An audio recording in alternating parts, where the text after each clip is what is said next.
Visian nuk senaj mirë se erdhe. Mirë se u gjeta guys. Tani futesh në botën e artit me 2 foto në Instagram. Dikur ka qenë më e vështirë në portokalli, më pren nga transmetimi. Vetmja konfrontim me Natko me Altinin, më tha që ti s'mund përdorësh aty, sigurisht që do ta fshija. Juli dhe Albanët, ata nuk lejonin futeshin në dyshën e tyre, ata kanë qenë shumë tashpër. 2XL-ja ikur në periudhën më on top të saj. Na ka ngel peng. Kalifornia u mbyll për një dhe për të vetmen arsye, ishte një emision. Ardhja në Top Channel për mu ka qenë një gjë totalisht ndryshe. Portokallia ka qenë si Big Brotheri që bëhet sot me debate, konflikte. Fiks. Po tani bie që iku Altini dhe problemet u zhdukën? Dhe automatikisht faji mbetet atij. Monika Kryemadhi lot në këtë film. Sa roli ka Monika Kryemadhi? Ke thënë që nuk e pranuar thjesht e filmi Ermalit për shkak të pagesës. Zbulo sot shifrën e saktë që dohet pagueshe ose ha specin. Sigurisht që do të them u fut një gjoks. Masja 3 minuta shiri zysha.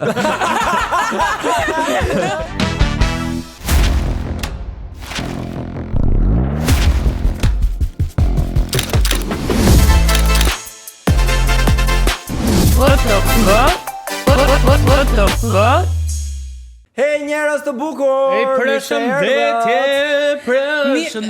Mirëmbrëma thuat. Mirëmbrëma. Po jo hyje se e ka të patentuar Arbana Osmani. Ne themi Mirëmbrëma zemrani. Si keni qenë këto 7 ditë? Mirë faleminderit se keni qenë mirë. Mirë, por ata që nuk kanë qenë mirë do i komentojmë. Absolutisht. Fillojmë pa u Ne do merremi sot me ata që kanë bërë downfall në karrierën e tyre artistike. Jo në karrierë, por në disa projekte. Okej, në projektet e tyre verore kanë bërë një downfall. Siç e dini, këngët tani sapo fillojnë do pëllcasin si ato kokoshkat. Kanë pëllcitur. Po, kanë pëllcitur, disa prej artistëve kanë publikuar projektet e tyre verore, bashkëpunime, këngë solo, albume dhe ne do nisim të komentojmë pak a shumë emrat që dikur kanë qenë shumë on top dhe sot janë nën topit. Jo nën top.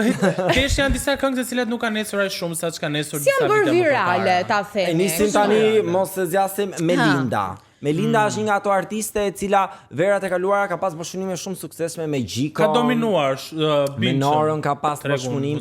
Ka pas shumë sukses. Çfarë do të thosh për Melindën ti tani se tani të kthehem ty unë. Çka ka Melinda? Shikoj një sekond. Nda rolin, ti pëlqen Melindën? Ka super z, domethënë nuk e zërin e ka, po çfarë bën me zërin është shumë e rëndësishme sepse çfarë bën me zërin këndon. Jo, e kam seriozisht, se ke Tajnën, ke dhe Melindën. Tajna nuk ka vokalin që ka Melinda, po prapë arrin të bëj projekte shumë të mira muzikore. Se po e krahasojmë ne Tajnën me Melindën? Sepse janë artiste të dyja në të njëjtin treg. Nuk mund ta krahasosh me Tajnën sepse Tajna në këtë moment, në këtë pikë të karrierës së saj është në kulmin e karrierës së saj.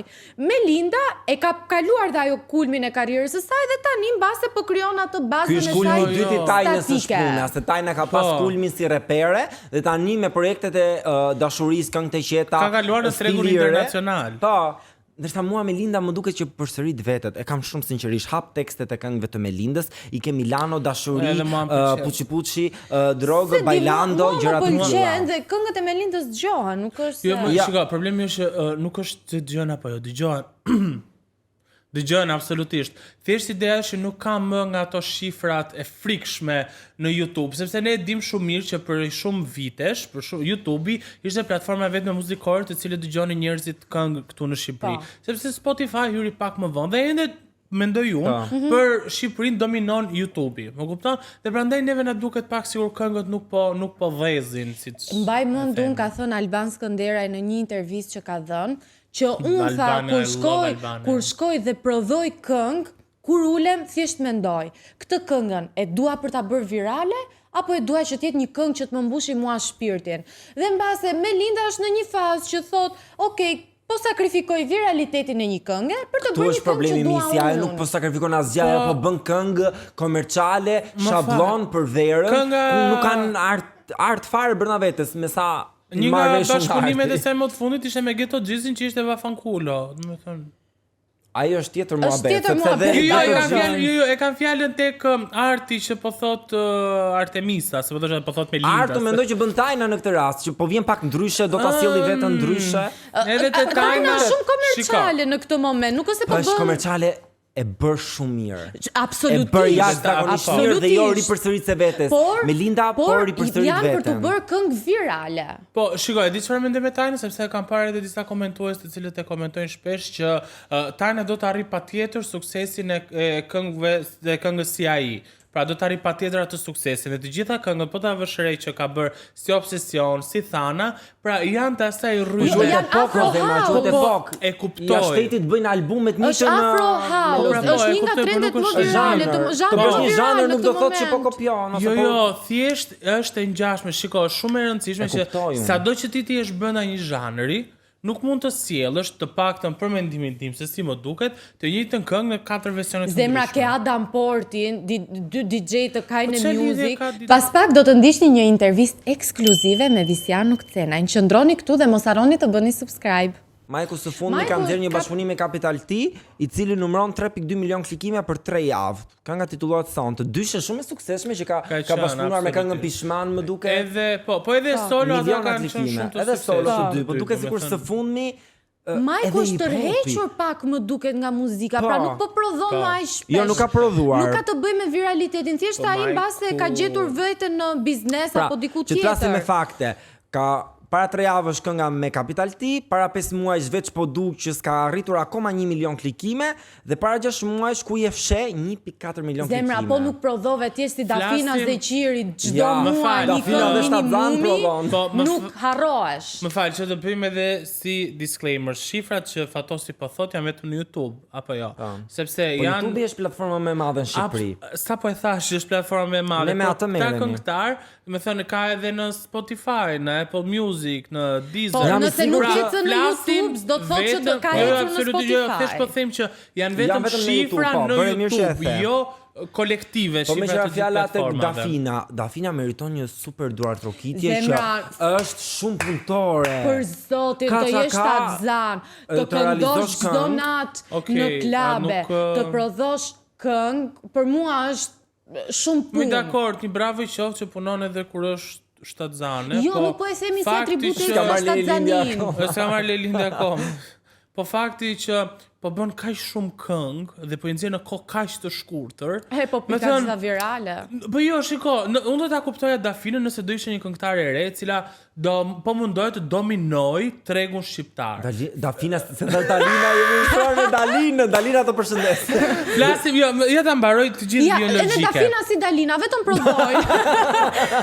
Është gjë shumë e mirë. Është gjë mirë të prodhosh, sepse ti e mbyt tregun dhe thua, "Hey, jam unë këtu dhe nuk është askush tjetër." Dakor, jam unë këtu, po ti ndonjëherë bësh edhe pak jo repetitive, po bëhet shumë. Bajat është fjala që kërkon. Nuk e di bajat apo po bëhet. Jo, unë e kuptoj Kostianin sepse kur arrin një çdo muaj nga 2 këngë. Kur arrin një stat caktuar në karrierë, siç është Dafina që ka 15-20 vite, nuk është këngëtare e re. S'duhet të jesh aq shumë pranë publikut se ndoshta publiku thotë mos e Po edhe Majkun që prodhon muzikë një herë në 5 muaj dhe harrosh tregut të harron. Është tik me dy presë. Po dhe Noizi e ka bërë këtë gjë. Dafina me zor u rifut në tregun shqiptar pas shkëputjes në Amerikë. Aty që ajo thotë nuk dua të harrohem më. Edhe Noizi është një nga artistët që çfarë do të bëj si koncert, si album, e ka atë stabilitetin dhe qëndrueshmërinë e tij në sukses. Kënga me Kidën është kënga më virale deri tani e verës. Është super këngë. Kënga e Noizit me Kidën dhe kënga e Dafinës Energy janë dy nga këngët në top që unë i adhuroj. Mua më pëlqejnë shumë këngët e Noizit. Ngort fare, vetëm këngët që bën në shqip. Kur mikson me anglishtën, sa më ngren nerva. Nuk e di se do të fusi atë British accent, me thënë do ta bëj kështu afro. Po nga që bashkëpunon me artistë ndërkombëtar. Jo, po flas për shihet e mia, do të thënë që dua më shumë ta shoh Noizin si Noizin e vjetër dhe bashkë me mua besoj se ka edhe shumë të tjerë që. Sidomos Blerd.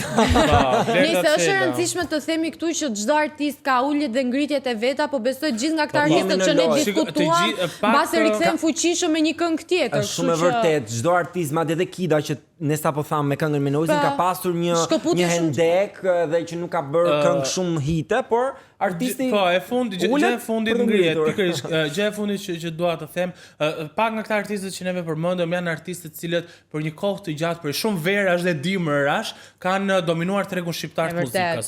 Pra sepse thjesht një arritjet e tyre asnjëherë në botë. Pra ne kemi qarë, kemi qeshur, kemi kërcyer, jemi harbuar. Pra, nuk mund të ndodhi thjesht se një verë ose dy vera disa projekte nuk kanë qenë të suksesshme. Kjo nuk do thotë që ata artistë nuk bëjnë ose janë pak të vlefshëm. Thjesht ka lloje të ndryshme zhanresh dhe muzika është gjithmonë e evoluar. Ne do na vinë në studio një artist që është shumë min për momentin. Do me zor po pres që një artist që edhe ka bërë dhe këngë, videoklipe. Do ikim tani ta mirëpresim atë? Do iki unë se ju këtu do jeni. What the fuck? Ndërkohë tani do të kalojmë te pjesa e What the Fuck ku ne kemi një të ftuar dhe sot në studio do të kemi një prej humoristëve më të shquar të ekraneve shqiptare. Ai ka qenë pjesë e shumë spektakleve të humorit dhe sot e kemi për të bërë një diskutim mjaft interesant. Visian Uksena i mirë se erdhe. Mirë se u gjeta guys. Give me some love. Yeah. 1 2 3. Fucking crazy. Wow, dukem sigur jam UFC, plak, fucking hell. Me nuk ka fazë nga mungon se kështu jemi gati për UFC. Nice. Të ralla I ke dalje televizive, me sa kam vëre unë. Unë nuk jam njëri thjesht më thon drejtën, nuk është se I kam aq shumë të rradha, por jo dhe aq shumë të shpeshta. Dal aty ku më pëlqen, edhe siç kam marrë dhe sot tek ju. Më pëlqejnë të rinj që punojnë dhe dua që sa më shumë ekranet shqiptare të jenë mbushur me të rinj, edhe komplimente për juve. Keni sukses. Edhe s'ka më bukur se sa shef fytyra të reja gjithkohës. E vërtet. Është berdhe pak kështu kjo, më thënë. Është berdhe. Tani të themi një gjë, ne kemi pas një çik vështirë të futemi në botën e artit. Tani së fundmi. Po në ato vite, në fillimet e karrierës tënde, a ka qenë vështirë të futesh në këtë botë? Shiko, tani është më lehtë se atëherë. Tani futesh në botën e artit me 2 foto në Instagram, bën një video, pastaj e shoqëron, pastaj ja fut një budallik edhe bëhesh viral, e kupton? Sot mendoj është më lehtë. Dikur ka qenë më e vështirë për faktin se dikur do të ishe konsistencë, do të kishe material, edhe dikur kishte shumë pak vende. Mendoj se është një luftë brezar që han shumë debat dhe nuk mendoj arrim do ta ezarojmë sot. S'keni pas konkurrencë aq shumë sa sot? Jo, mund të ketë pas. Shiko çfarë ndodh. Unë kur kam marrë unë ka pas shumë konkurrencë, po më flas. Kur jam futur unë, domethënë ka pas shumë konkurrencë. Dhe natyrisht çdo gjë është me merit në këtë profesion, se ky është një ndër profesionet me të cilin nuk gënjen dot. Pra ti del para publikut, pra ti mund të thosh jam I madh gjithë ditën bër status se jam legjend, jam fenomen, por kur del aty nëse je grop, nuk ka vlerë ajo që ti thua dhe me punë kuptohet kush bën, kush nuk bën dhe me kalimin e kohës. Visian, në sa audicione ke marrë pjesë për të arritur këtu ku je, flasim në fillimet e tua? Unë kam humbur një audicion në shkollë dhe një audicion në Portokalli. Domethënë, kam konkuruar një herë në Akademinë e Arteve në vitin 2007 dhe nuk ma dhan shkollën.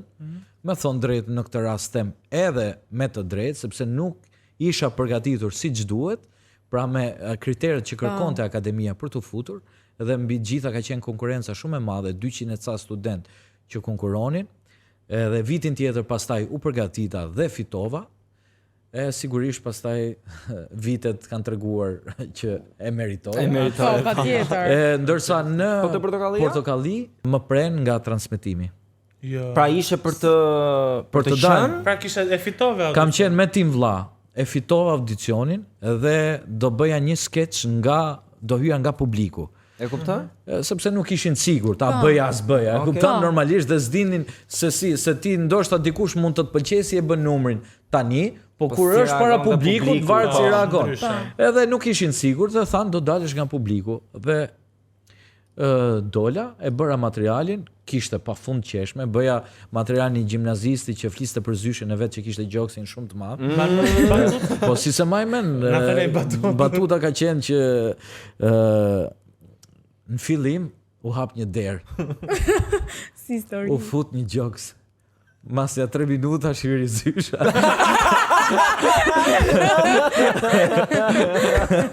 Mos ka qenë shumë kështu për atë kohë kanë thënë do e presim. Jo, nuk është Ka qenë shumë eksplicite. Jo, sepse në atë kohë në Portokalli bënin dhe humor eksplicit, bënin dhe batuta edhe Më të rënda. sepse de facto kjo batutë që kam thënë unë e ka përdor Agroni në një puntat tjetër. Ta unë ndjeva keq pastaj. Jo, unë ndjeva keq normal se më morën një batutë që e kisha bërë aty. Por normalisht ai e kish formuluar çik ndryshe, por ishte një batutë që unë e kisha bërë. Ishte jo. Edhe Altini pastaj më preu, sepse Ai kërkove shpjegim? ç'a ndodhi? Kur mbaroi numri, duart orkiti publiku, erdhi Goni me Amin, e kam thënë vetëm një herë më duket diku këtë. Erdhi Goni me Amin, thanë ç'kemi si e prezantoj, thash jam Visjani, kështu. Kam marrë gjimnazin të Arben Broci dhe tha po ç'a bën në shkollë, konkurrova në akademi, thash por sfitova këtë vit. Kush janë ta budallëta që s'ta kanë dhënë shkollën? Do me thënë të vlerësuan. Po, tha Goni këtë batutën. Dhe ndërkohë, prisja unë kisha lajmëruar gjithë fisin që do dilja televizor. Po, kisha lajmëruar gjithë fisin. Edhe prit se po dal hiç, edhe normalisht u mërzita se sa kisha mbrojtur gjimnazin. Portokallinë kishin sepse ishte i vetmi emision humori edhe normalisht ishte një zhgënjim i frikshëm vëlla për mua, por su mërzita shumë me thënë drejtën dhe shkova të hënën për të marrë vesh. Dhe më thot Altini që ti s'mund përdorësh Portokallinë për të promovuar ose për të goditur kolegët e mi, sepse Altini në atë kohë ishte pedagog që zgjidhte studentët në Akademinë e Arteve. Nuk ishte ai me cilin kisha qenë në audicion për të marrë shkollën, por tha ti përdor kishte të termi mësues. Po, që do të godasësh akademinë. I thash, mua më thjesht më pyetën. Dhe unë përgjigja, thash të vërtetën që konkurova, por sfitova dhe kjo ka qenë. Për atë koment? Ka qenë vetmja konfrontim me natko me Altinin, as se kisha takuar më përpara, zero kontakt. Vetmja konfrontim që më tha që ti s'mund përdorësh atë, sigurisht që do ta fshija. Vazhdo shkollën, tha, pastaj shifemi. Më pas dalja jote e parë në fakt më pas u bë tek 2XL-ja. Dalja ime e parë ka qenë 2011-ën, televizive, kam qenë në sketch show në Vision Plus. Në Vision Plus. Kush ta tha pona ty? Kush ishte ai që besoi? Turjani. Është i vetmi i cili t'ia atriboj meritën e besimit që kishte për mua, edhe më kishte shumë qejf si aktor, më kishte parë një shfaqje të vënë nga Gent Bejko në vitin 2010, Turi përzgjodhi disa nga aktorët atje që siç ka qenë dhe dalja e parë e Xhodës, Ergen Çelës me mua. Në 2011 ka dalë dhe Xhoda për para. Me ty keni dalë bashkë. Edhe një kuriozitet për juve që ta dini se i prisni këto çaja në tepërta. Nuk ka nevojë të pritën, janë interesante. S'ka problem. Unë dhe Xhoda i kemi qenë personazh që jemi bërë të famshëm me reklama. Domethënë unë kam qenë te një ndër reklamat që kanë qenë memet e para që dolën në Shqipëri. Kam qenë të një reklam ku dilja, se po e përmend, se ekziston ajo si kompani, po tashmë. Ka qenë një reklam që unë isha i shic në videokaset, edhe vjen njëra më thot, e keni këngën Someone Like You të Adele? I thoja unë, po. Thotë, okej, desha vetëm refrenin. Edhe kjo reklam, i thonë, po është e pamundur, dhe kjo reklam u bë pastaj. A keni filma porno? Po, desha vetëm Zezakun. Ka qenë Perlolla. A keni makinë? Po, desha vetëm Marshi. Dhe u bërë, kanë qenë memet e para në Shqipëri, realisht me këtë reklamën, kanë qenë Perl. Edhe unë kam qenë imazhi, unë mira kësaj që unë si isha asnjëherë memja. Unë thoja vetëm po. A keni Begros? Po, desha vetëm Vrimën. Vizjan, dalja më e furishme që mund ta quajmë, ose ajo që ka shënuar karrierën tënde në televizion ka qenë në 2XL. 2XL dalja e parë në 2014. Në apartamentin 2XL, i cili ende sot shikohet në masë nga të rinjt, ka qenë i shumë pëlqyer në ato kohë me ikona të humorit dhe duke shit që kishte dhe shumë kimi mes njëri tjetrit, mes aktorëve në skenë. Tani kurioz jam në prapa skenë, si shkonit me njëri tjetrin? Me thënë drejtën, televizioni nuk është i lehtë, sidomos në fillim. Edhe kur ndodha në faktin që kisha çunat koleg, ka qenë shumë e vështirë për mua sepse u futa në një territor shumë të ashpër. Ata kishin një kimi të frikshme me njëri tjetrin, edhe të futeshe në vibe-in e tyre ishte shumë e vështirë. Realisht shumë e vështirë. Ti mund të ishe super talent, super aktor, por ata kishin kapur ritmin, thelbin, kuptoheshin me sy me njëri tjetrin, kishin humor të brendshëm, që bënin batuta me njëri tjetrin dhe ishte shumë e vështirë fillimi. Dhe e kam pasur jo të lehtë, por pastaj duke ja marr pak dorën, duke pasur dhe përqafimin e publikut, sepse realisht publiku më ka pritur shumë mirë. Edhe ishte ajo që më dha konfidencën për të vazhduar. Edhe ka qenë pastaj unë çunat para se të më fal që të ndërpres. Unë du ti falenderoj çunat sepse nga ashpërsia e tyre që kanë pasur, sepse ata nuk lejonin futeshe në dyshin e tyre, dhe ata kanë qenë shumë të ashpër. Ashpërsia e tyre më ka bërë mua një aktor më profesionist. Që të punosh më shumë me veten. Po, që të punoj më shumë me veten dhe ja di për nder dhe Juli dhe Albanos, po flas marr ata dy sepse kanë qenë emblema e DXL-s kur erdha unë, sepse Tire Ermali kishte ikur, Genti kishte ikur, i kishin ikur në një moment shumë vështirë, edhe i kishin lënë vetëm ata, edhe ishin ata që e mbanin dhe pastaj ja atriboj shumë merita atyre që më kanë bërë një aktor më fleksibël, më improvizues, edhe kështu që kam shumë respekt për dy çunat. Po çfarë ndodhi që u ndërpres? Është pyetje që të gjithë besoj e kanë, sepse ishit në fillim tek Vizioni dhe aty u shpërthye gjithçka. Me thënë me sukses, me të qeshura. Çfarë ndodhi që DXL u ndërpres? Se shikueshmëria ka qenë. DXL-ja iku në periudhën më on top të saj. Prandaj na ka ngel peng. Domethënë në 2018 erdhi propozim nga televizioni Klan për të blerë gjithë produksionin. Po pra, jo vetëm për të blerë një aktor, po për të blerë gjithë. Dhe neve Klani de facto ka qenë blerja më, nuk e dia ka ndodhur në blerje të tillë në mediat shqiptare, po të bësh një blerje të tillë me kosto të frikshme ishte sepse jo vetëm na blen, po na dyfishuan rrogat. Pra një investim shumë i madh. Edhe neve ishte ne jemi shumë mirë njohës Vizionit sepse jemi unë dhe Albano Bogdo të paktën dhe Cubi, jemi ndër të vetmit aktor në Shqipëri që jemi bërë të njohur nga Vizion Plus. Të gjithë tjerët janë bërë fal Portokallis, kanë qenë më përpara Portokalli, jemi të vetmet personazh që jemi të bërë të njohur në televizion i cili de facto s'ka qenë edhe aq i fuqishëm sa Topi dhe Klani. E kuptoj. Neve ikëm në TV Klan, na bleu Klani për të bërë të njëjtën gjë, por ndryshuam emrin dhe e quajtëm Duplex. Po pse u ndryshua emri? A nuk kishte të drejtat i takonin Vizionit? Sepse ka qenë Grand Hotel, më thënë. Jo, Grand Hotel ka qenë në Vizion. Ka qenë në Vizion, pastaj u bë Duplexi. Jo, ka qenë kështu. DXL-ja bëri një refresh në 2015-ën. Dhe bën Grand Hotel DXL, i cili na rezultoi jo aq i suksesshëm. Pra ishte një dështim, le të themi, duke patur suksesin DXL-s, ishte një dështim Grand Hoteli, edhe më pas u rikthyem prap në DXL-n tradicional. Edhe pastaj 2016-2017 ishte viti i boomit të DXL-s, bëm shumë personazhe, kishte shumë hite, u bën viral. Shumë gjëra, Laçani u bë viral, hipopistët me Egin, profesori me Albano. Kanë qenë ca numra u bën legjendar. Edhe më pas Klani na mori dhe u ndërtua Duplexi. Po pas Duplexit, më pas erdhi dhe Klanifornia. Pra, ndryshim pas ndryshimi dhe në Klan nuk zgjati shumë. Pra dhe në Klan erdhi mbyllja, po në një moment kulminanca, po kishte nisur, gjë duke sikur po rregulloi. Çfarë ndodhi aty? Në Klan ne kemi ndenjur 5 vite. Kur ne bëm Duplexin, Sandri, pra vetë pronari, donte që të bënim një format të stilit kabare. Edhe me Turin ran dakord, domethënë ne nuk donim fakt, por shefat kur vendosen. Tani Sandri vlla.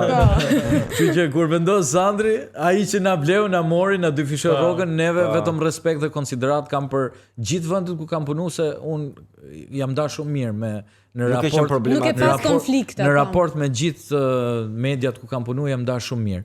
Edhe Sandri vendosi ta bënte duke qenë se Marina ishte xha në Klan, por nuk kishte një punë. Pra nuk ishte aktive në një emision dhe Olsi kishte ngelur prap në Klan, por s'kishte një emision sepse u mbyll bëje kafe në Besin, që nuk rezultoi aq shumë i suksesshëm siç ata e pretendonin. Dhe pastaj neve krijuam Klanifornian, Marina prezantuese dhe Olsi u bë pjesë e kastës. Po unë jam kurioz Visian të pyes për diçka. Kemi parë shumë lëvizje të aktorëve në televizione, shpesh që ikim për arsye se iku dhe një aktor tjetër. A je bërë ti pishman që nga DXL-ja shkove në Klan, a ke ikur për hatrin që Turiani besoj tek ty dhe ti duhet të jesh mirënjohës atij dhe ai thot do shkojmë në klan dhe po unë do shkoj mas teje. A e bër pishman për këtë lëvizje apo? Jo, unë kam analizuar dhe kemi rënë dakord bashkërisht gjithë që është një lëvizje e dur.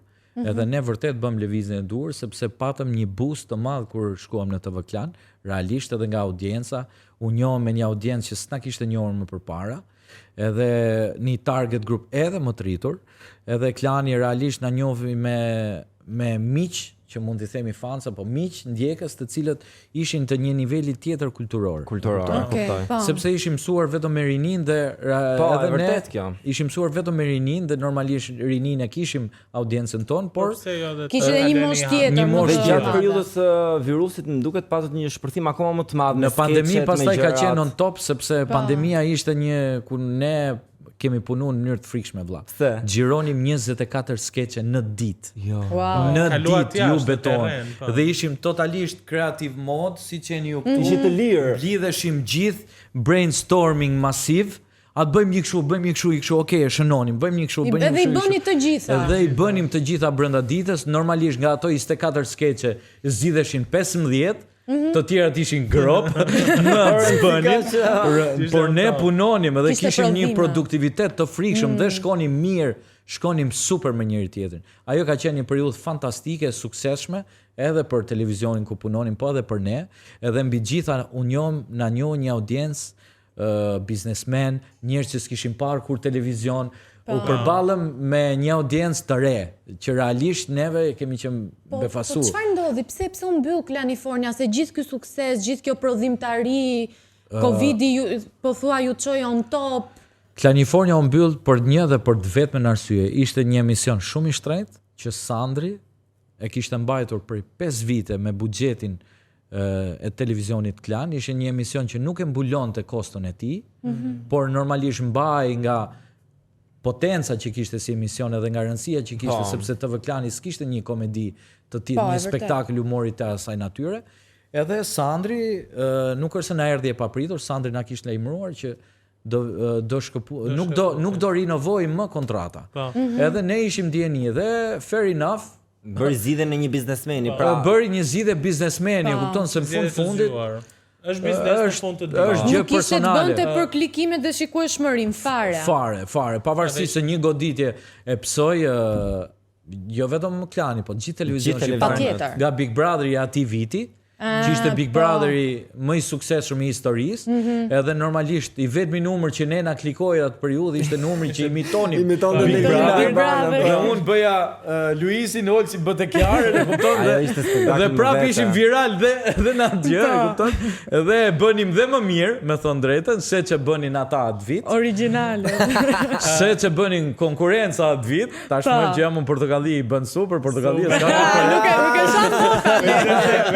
s'ka kalove te Portokallia. Si ishte, sepse përmendë pak më parë që ishte shumë e vështirë të çaje në dykslet e aktorët që ishin. Po tek Portokallia si ishte, duke qenë se kishte edhe aktorë që kanë me vite aty. Shiko, Portokallia, ardha në Top Channel për mua ka qenë një gjë totalisht ndryshe. Unë jam mirëpritur në mënyrë fantastike nga Lori, edhe nga Ledioni, edhe Lori ka qenë ajo e cila më ka dhënë një dritë jeshile që mos e vrit mendjen për asgjë kur erdha në Top Channel. Edhe jam pritur realisht si një artist. Edhe jam shumë falenderues Top Channel që më ka bërë pritje të tillë, edhe realisht tani që po bën pothuajse jam futur në vitin e 3 ndjem si në shtëpi nga ana e pronarëve televizionit, edhe pastaj kolegët shumica e tyre i njifja, më thënë drejtë. Por s'kisha bashkëpunuar me disa tjerë, me disa po. Jam pritur shumë mirë. Tani normalisht unë s'jam në të pandërgjegjshme e secilit për të kuptuar çfarë mendon. Por s'dua ta di fare në fundit sepse unë automatikisht ose në mënyrë autodidakte nuk i zë vendin askujt.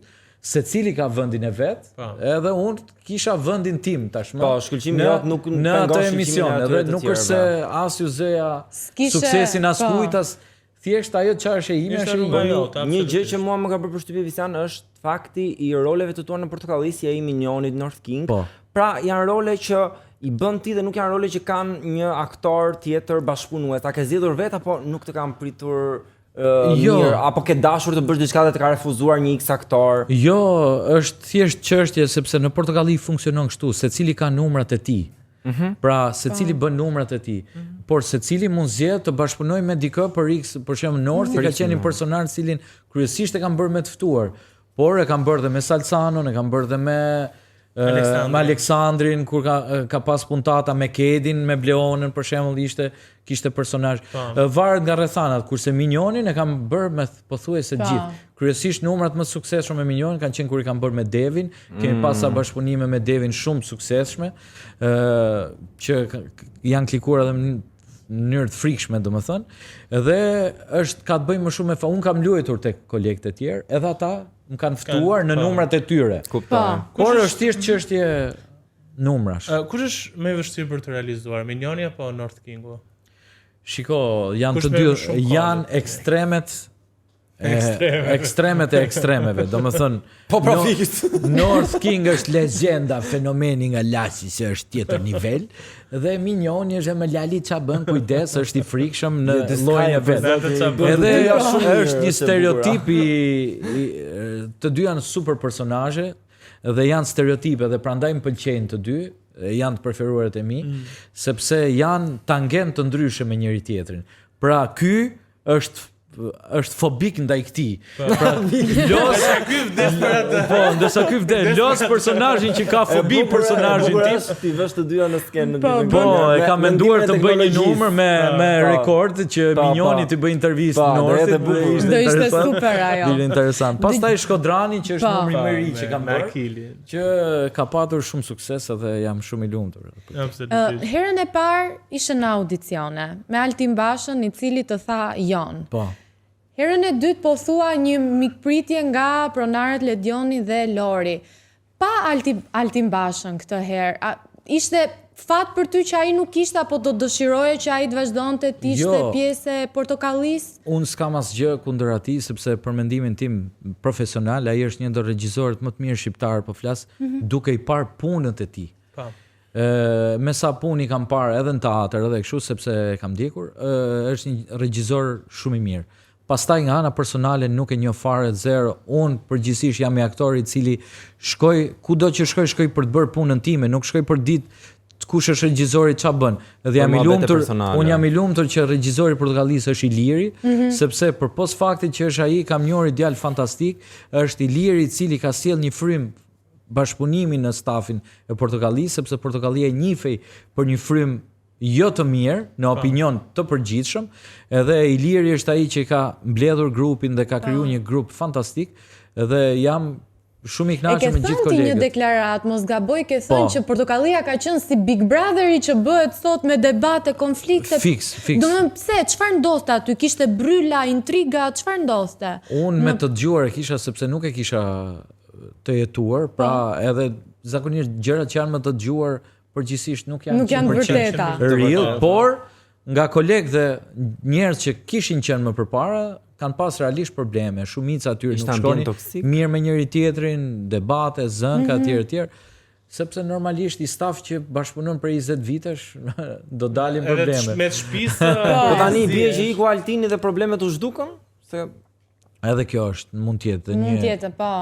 Po thua ai ka qenë mund të jetë një faktor që në krye dhe mund të jetë një faktor i rëndësishëm pse ndoshta fryma ishte prishur, sepse për shembull dhe grup Juldeda me grupin Deshbëç, një ndër arsyet pse ka ikur ka qenë pikërisht Altini. Ai person, po pra kanë pas shumë konflikte. Ka pas shumë personazhe që kanë pas konflikte me atë si regjisor dhe automatikisht faji mbetet atij.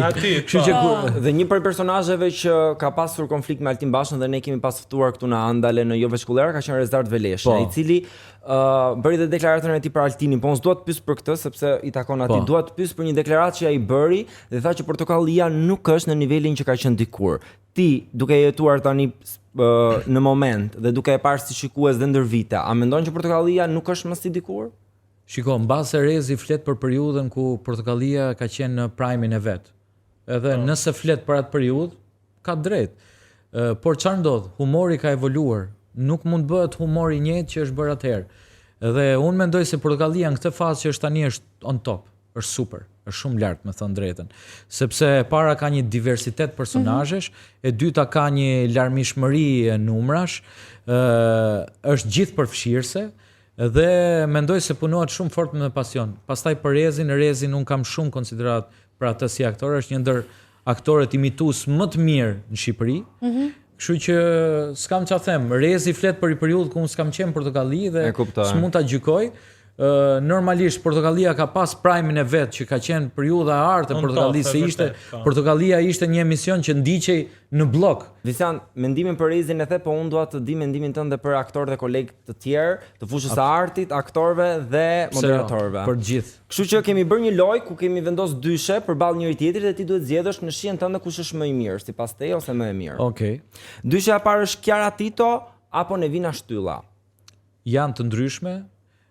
Nevina është pak më gazetareske, Kiara është pak më individuale, pra prezanton në mënyrën e saj. Ti ka pëlqen kot? Për shembull tënde një, nëse duhet zgjedhësh një? Nuk mund ta zgjedh të preferencë, duke qenë se të dyja i kam mikesha dhe kolege. Po vazhdoj kështu se do funksionoj loja. Jo. Po pritet se e para. Po ti mos më bëj parandesë që tani unë mund të befasoj rrugës. Okej. Salsano apo Flori? Salsano, sigurisht. Okej. Sepse parantez, Flori nuk e njoh dhe s'kam punuar me të. Ja admiroj punën Florit. Super artist, po s'kam punuar. Un kam koleg Salsanon dhe flas për Salen, kështu që zgjedh Salen. Cubi apo Lisa? Cubi. Ermali apo Juli? Juli absolutisht. Albano apo Rezarti? Albano.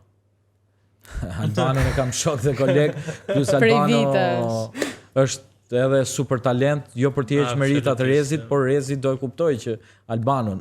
Olsi Bylyku apo Davis Myslymi? Është një pyetje me specdjegës. Është vështirë kjo. Shiko, Olsi, sigurisht se Olsi e kam koleg prej shumë vitesh, kam bërë numra me të që janë fantastik, Kuksianët, kam bërë pafund numra, kemi imituar personazhe bashk. Dhe për multidimensionin e tij si artist dhe për vitet që njoh, sigurisht Olsi. Okej, dhe dysha e fundit, Altin Basha apo Turian Hyska? Po Turian Hyska. Kjo ishte fare. Forever baby. Ai tjetri nuk krahasohet fare me Turin, as si person, as si individ, as karizma e tij, as si karakter, as. Pse është shkëputur Turiani nga programet e humorit, se meqense jemi te Turi tani dhe njerëzit në fakt adhurojnë Turin për punën që ai bënte, si te apartamenti, si te Klanifornia. Turi ka lëvruar fushën e biznesit. Dhe po i shijon leku. Është bërë investitor strategjik. Tjetra që Turi po qëndron në një formë tjetër, sepse Turi po prodhon një film, që është producenti i filmi, që po xhiron bashkë me Gjosli Ramën. I njoftë të dy se me Gjoslin kam luajtur në një film, pra kam qenë aktor në filmin e tij, dhe mendoj se do jetë një punë shumë e mirë dhe ju uroj vetëm suksese Turit. Ndërkohë megjithëse e përmendë pak filmin, duke parë në Instagram, i je pjesëmarrës në një film që quhet Me Fat. Nëse na zbulon pak me cili është roli jot, çfarë të luash? Është një film vërtet i bukur, është një dramë, romans, bëhet fjalë për historinë e ideali i cili është i apasionuar pas boksit, por aksidentalisht gjatë rrugës ndodhin shumë probleme, përzihet me njerëz të gabuar, dhe unë bëj rolin e vllajt tij, që është një person me një të kaluar të errët, mafioze, le të themi, dhe i cili është shkëputur totalisht nga familja. Dhe një ndër problematikat që ka ai vllai është që s'kupton pse vllai është larguar, dhe pastaj s'do them më shumë gjëra, sepse s'do them më shumë gjëra, sepse por gjëja që do ju them është që Monika Kryemadhi lot në këtë film. Sa roli ka Monika Kryemadhi? Monika ka roli e një dive, por se si çish tek do ta zbuloni. Do me Monika la politikën për aktrimin.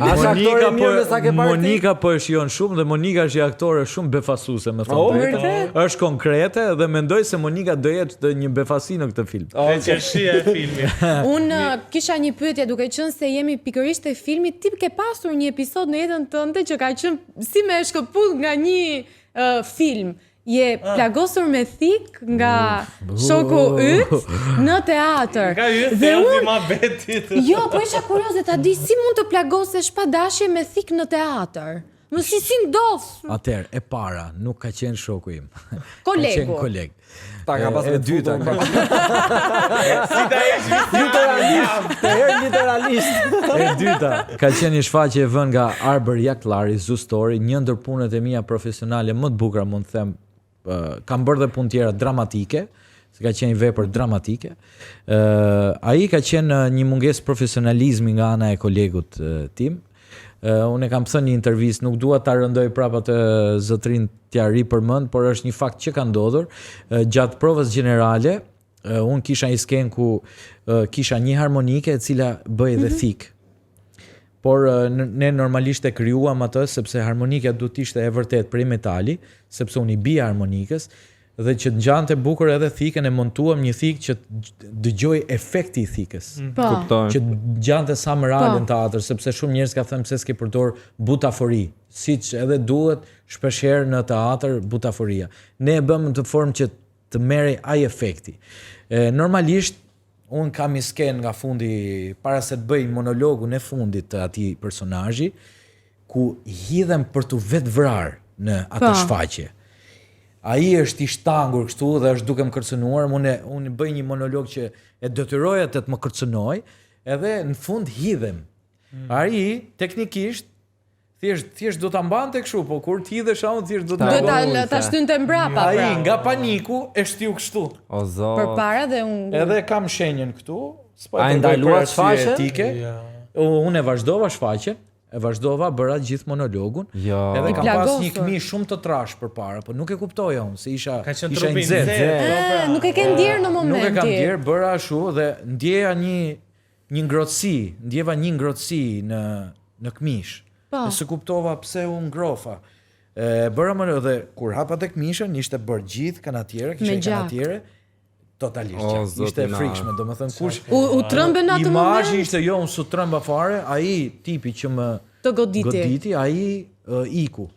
Domethënë unë fillova të qetësua atë. Qetësova vllajtën dhe një moment preka dhe më fut gishti brenda. E tmerrshme. A që thell ishte? Të beton. Po e vazhdu të pastaj shfaqje? Ika për kam për 3 qepje. Po, u qepa ngjan keq. Kujdes. Në rast se mos e bëj me mua, të batut motra. U qepe, jo motra. Qepi plagën. U mjekova. Okej, u qepe? Jo, motra. Po u mjekova. Shkova në urgjencë edhe u mjekova, me thënë drejtën, edhe nuk është se pastaj morën një infuzion, ai më tha s'ka problem, thjesht pi lëngje, nuk ke nevojë. Të ka mbetur shije keqe nga kjo situatë? Është një kujtim i cili më ka treguar që duhet të jem më i kujdesshëm për terrenin përreth, edhe me kolegët. Dhe kolegët. Kolegët sot ta fusin. Si përmendë pak që duhet të jesh i kujdesshëm për terrenin përreth, ne thika nuk kemi, shqyr Zotit, por kemi 5 djegës dhe disa pyetje. Okej. Sepse rubrika është vetë kaliente. Vámonos, hermano. Vámonos. Ne funksionon këtu. Këtu kemi disa pyetje që ti do t'i hapësh dhe nëse refuzon të përgjigjesh do hash speci. Do e kafshosh. Është djegës? Po, shumë djegës dhe duhet ta hash mirë specin, pra jo një kafshim të vogël. Mirë. Çfarë legjend? Speci duhet Që të vdesim. Po duhet ta marrojmë, po. Po. Këtu është lezeti që ta marrësh, ta hapësh, E lexon ta vetë. lexosh. ta marrësh, ta hapësh, ta qepësh. Ta mjekosh ta pra. Ti ke punuar në 3 televizionet më të mëdha të vendit. Na zbulot cili sipas teje është TV-ja me ambientin më toksik dhe ku ndodhin më shumë bryla. Unë asnjëherë s'jam ndodhur në një ambient toksik, sepse unë kam punuar në një ekip i cili ka qenë gjithmonë i veçuar nga vetë televizioni. Edhe kur se kam ndier toksicitetin e mediave tjera. Por dua të them diçka, Top Channel-i ndryshe nga televizionet e tjera është një televizion i cili bashkëpunon me ty dhe të suporton edhe emisionet e tjera, suportojnë emision Klani për shembull, ndryshe nga Top Channel-i, ishte një emision ku secili ishte për vete, askujt si interesote askush, dhe nuk është se suportonin emisionet njëri tjetrin. Kishte një lloj konkurrence nën rrogos të mund ta themi kështu në këtë lloj. Në top jeni si një familje e madhe. Në top është një familje e madhe që suporton dhe nëse ke një problem i cili të duhet një ndihmë, për shembull, të duhet Ledioni për ndihmë ose të Sara për diçka, ata të ndihmojnë që s'ka lidhje me punën tënde. Kështu që është një frymë me cila është për të vlerësuar. Absolutisht. Okej. Tum. Rëndohet. Ti ke marrë pjesë tek të tre këto show humori. Rënditi tani nga më i miri tek më pak i miri ose ha specin. Këtu tani Dyksla, Portokalli, California. I ke 3 dashuri të ndryshme? Tani janë dashuri të ndryshme, sigurisht rëndis parë në 2XL është emisioni ku më dha mundësinë e parë për të shpërfaqur në televizion. Portokallia, emisioni që më hapi derën në një moment vështirë. Dhe California, emisioni ku transferove. Sepse de facto tranziti. 2XL-ja është California, kështu që rëndis parë në 2XL sepse është vendi ku unë u bëra i njohur dhe më dha mundësinë të njihem për publikun e gjerë, kështu që fuck you Speci. Se ke të tjera. Ka prap. Ua, ke edhe 2 cop. Na thuaj emrin e aktorit më të mirë në Portokalli sipas teje dhe emrin e atij më pak të mirë. Shiko, për mendimin tim, këtu më duket të hahet Speci. Për mendimin tim, aktori më i mirë në Portokalli, të cilin unë e kam simpatizuar gjithmonë edhe për vitet, karrierën e tjerë është Marino Orhanasi. Është një aktor të cilin unë e admiroj edhe jashtë Portokallis, edhe në teatr. Është një aktor i cili ka treguar vlera profesionale në profesionin e tij dhe unë e simpatizoj shumë si aktor. Ndërsa më pak i miri në syrin tënd? Më pak i miri, s'mund them... Thuj prezantuesit që futen në ndonjë rol. Po ta kapim nga ana e aktrimit. Kiara, Nevina. Po jo, nuk e thuj prezantuesit. Okej, Speci. Që ta kapi... O Speci. E thash më të mirin. Dhe tani... E po Specin. Haje gjys Speci. Gjys Se gjys më me te. Haje bë një gjys kafshat. Fale, keni lag dhe Specin. Po, kemi lar. Është Versace. Oh, fucking hell. Është Versace. Nëse kemi dhe lajthizën për të shuar etjen? Oh, bobo, që gajt meshëm.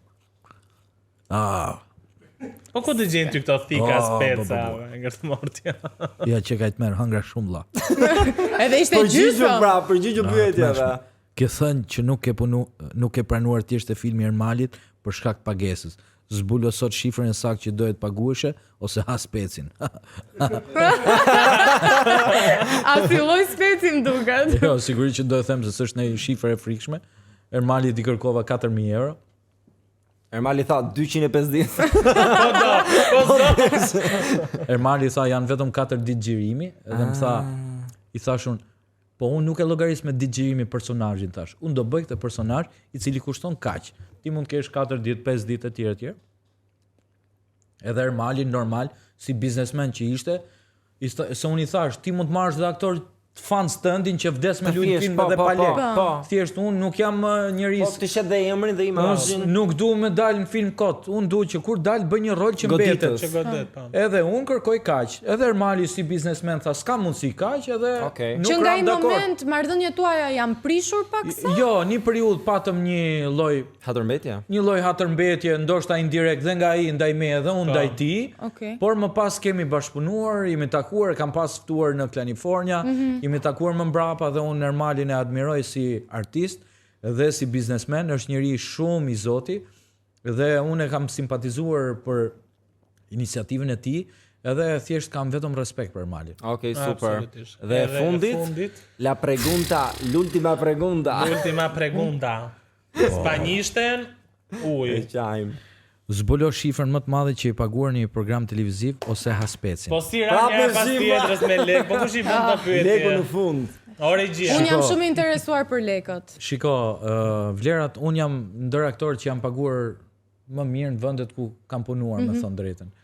Por shifrat asnjëherë nuk rroga është tjetër gjë dhe se unë brenda një muaji mund të kem marrë shumë lek nga X faktor ndryshëm, por është diçka që nuk dua që ta asociohet me asnjë lloj snobizmi apo diçka të kësaj natyre, kështu që unë vazhdoj me specin. Aja specin, pra. Por si do speci spanjisht, specia. Speciano. Las specas. Pintat, MC Kreza, Lyrical Song, let's go. I thëngër Përveç pintat. Specit, si të duk intervista? Shumë e bukur. E bukur? Ne Bën një punë të mirë në të rinj. këngë, do na bësh tjetër në këngë të re? Se vdiqa i zë. Po legi çikur pas pjesë. E di që kam qef të bëj. Qa do të bësh? Është bërë shumë e famshme ko. Balerina cappuccina, asasina cappuccina. Edhe po mendoj të bëj një gjetë kësaj natyre. Ishte super. E bëra kështu si skub. O, bo vdiqa. Para se ta vdesim dhe ta mbyllim. Po prisë ndoshta na duhet pak. Që të vdes, që të mbarrosim. Që të mbarrosim. Ja, prit, na duhet dhe pak. Që ta kemi la kamerë. Që mbajmë trupin këtu dhe qikë. Vizian Bërdesh na ka shumë faleminderit që erdhe. Uroj që ju t'jeni këta që unë Pafund. Absolutisht po. nuk ju bëra ndaj lajm frikshëm që ju ta shisni fort fare intervistën. Në premierën e filmit do të vim. Do vini se do ju ftojmë dhe duam që të vini. Ndërkohë ju shikues të nderuar, na ndiqni gjithmonë në Andale, të premten tjetër në të njëjtin orar ora 8:00, sepse ne për çdo gjë Themi, what the fuck? Unë nuk e di se sa shumë u përvolua Visiani në këtë intervistën e fundit, por ajo çfarë ju duhet të bëni është subscribe në Andale AL dhe follow në të gjitha rrjetet tona sociale Andale AL.